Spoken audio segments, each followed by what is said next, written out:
Everyone, good morning. আজকে সকালটা শুরু করছি লিকার চা আর ম্যারি বিস্কুট দিয়ে। তো আজকে হচ্ছে লিকার চা দিয়ে শুরু করছি, কারণ এখন অনেকটাই সকালবেলা, এত সকালবেলা দুধ চা খাবো না।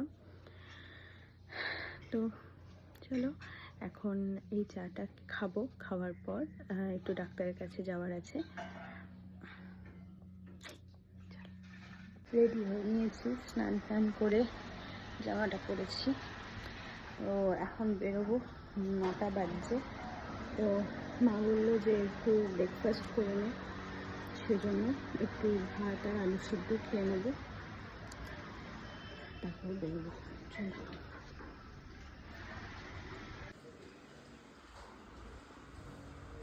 আমরা হসপিটাল থেকে এখন দিদিভাইয়ের বাড়িতে এসেছি, এখন খাওয়া দাওয়া করবো।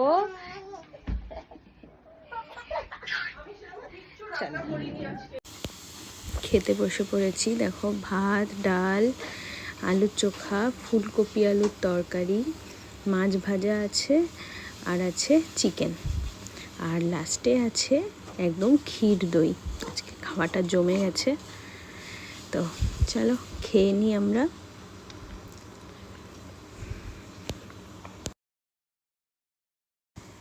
সন্ধেবেলা চা বিস্কুট নিয়ে বসে পড়েছি। দিদিভাই কিন্তু অসাধারণ চা বানায়।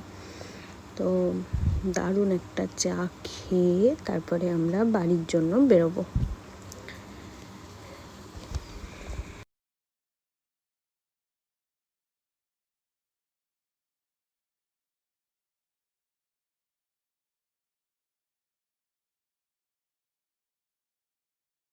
আমরা বাড়ি চলে এসেছি, অনেক দেরি হয়ে গেছে, এখন 9:40 বেজে গেছে। তো আমাদের রাস্তায় একটু প্রবলেম হয়েছিল গাড়িতে, ক্যাবে। তো প্রচুর রাস্তায় জ্যাম, তার মধ্যে যিনি ড্রাইভার ছিলেন ওনার মানে একদমই ভালো ছিল না, মানে প্রচণ্ড আমাদেরকে কথা শোনাচ্ছিল, আর ইচ্ছা করে রাস্তা ঘুরিয়ে এনেছে। যাই হোক, তো এই মাত্র এসে পৌঁছালাম। আর মা তো আজকে সকালবেলা বেরিয়েছিল, কিছুই রান্না করেনি। এখন মানে তাড়াহুড়োর মধ্যে আর রুটি কিনে নিয়ে যে আসবে সেই মানে একটাও দোকান খোলা নেই, মানে রুটি করেনি কেউ, কারোর দোকান বন্ধ, কেউ কারো এইরকম আর কি, রুটিও পাওয়া যায়নি।